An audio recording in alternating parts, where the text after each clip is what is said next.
Hello everyone, this is Anusha. Welcome you all on my channel Beauty Captivate. I'm going to speak a few interesting lines on Hindi Divas. Hindi Divas celebrated every year on September 14th.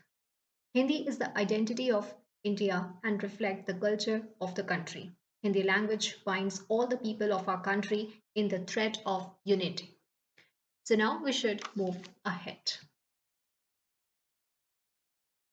Each letter of Hindi alphabets has its own independent and distinct sound. You have seen through the pictures, Bihar is the first state to adopt the Hindi language as they again give their status to the Hindi language in the national way.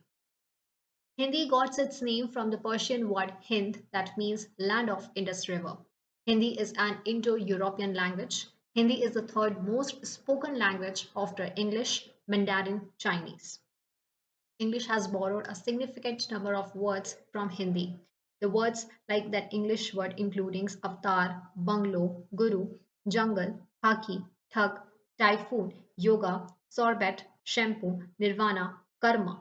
These are borrowed from Hindi language as well.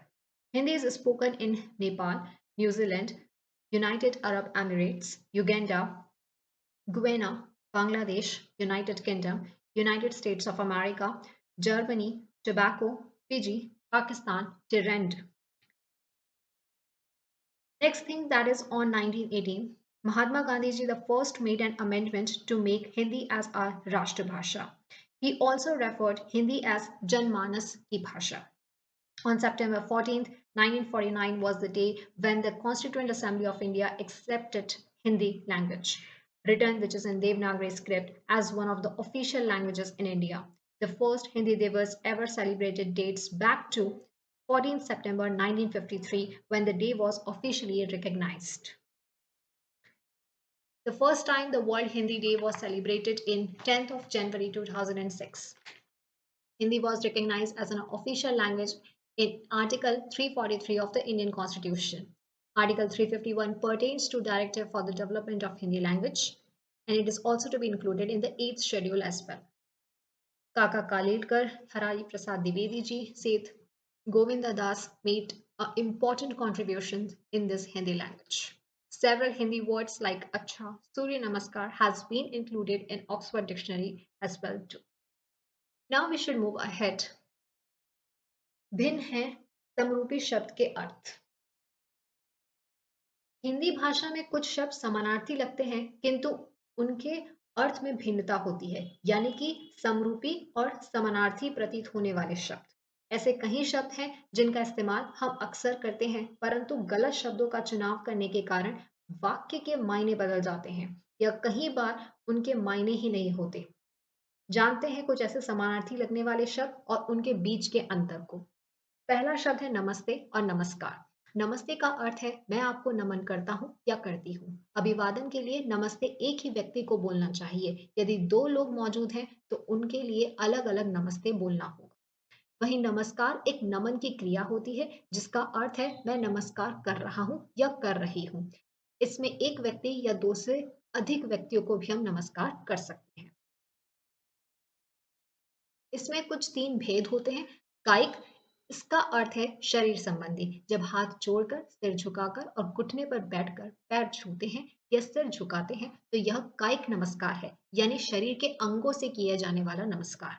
वाचिक, अगर सिर्फ मुख से नमस्कार व नमस्ते कहते हैं तो उसे हम वाणी द्वारा किया जाने वाला नमस्कार कहलाता है। कायिक और वाचिक नमस्कार साथ में होता है, जैसे कि हाथ जोड़कर, सिर झुकाकर हम नमस्ते बोलते हैं। मानस, जो मन ही मन में कहा जाए वह मानस नमस्कार कहलाता है।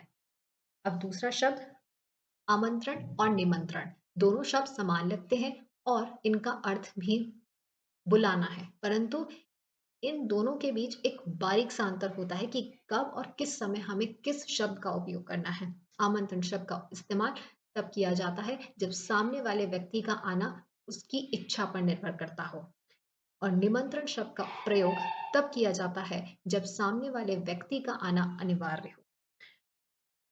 में हमने कुछ एग्जाम्पल्स भी दे रखे हैं कि कब इन शब्दों का उपयोग हम कर सकते हैं। ऐसे और शब्द हैं जैसे कि आशंका, व शंका। शंका और आशंका संभावना जैसे शब्दों का इस्तेमाल एक समान भाव के लिए किया जाता है। जैसे कि शंका शब्द का इस्तेमाल वर्तमान के लिए किया जाता है, उदाहरण के तौर पे कि मुझे आपकी इस बात पर शंका है। भविष्य में कुछ अमंगल की भावना पैदा होती है तो यह शंका के बजाय आशंका का इस्तेमाल किया जाएगा। उदाहरण के तौर पर पड़ोसी देशों के मनमुटाव को देखकर युद्ध की आशंका पैदा हो रही है। व आखिरी शब्द है अंतर्राष्ट्रीय और अंतर्राष्ट्रीय। अक्सर दोनों ही शब्द समान लग रहे हैं लेकिन दोनों के मतलब अलग हैं। यह इनका संधि विच्छेद करके इस पेपर की न्यूज़ के थ्रू आपको समझाया गया है, जिसमें अंतर्राष्ट्रीय यदि किसी देश में कोई समस्या है तो यह अंतर्राष्ट्रीय मामला कहलाएगा। वहीं यदि दो देशों के बीच में मतभेद है हुआ हो या फिर उनके बीच के मतभेद को हमें सुलझाना हो तब वह अंतरराष्ट्रीय मामले को इंगित करता है। So that's all in this today's session. I hope you enjoyed very well, or you should definitely contribute as a Hindi language more, for which more people can speak Hindi language as well. Thank you. Jai Hind, Jai Bharat.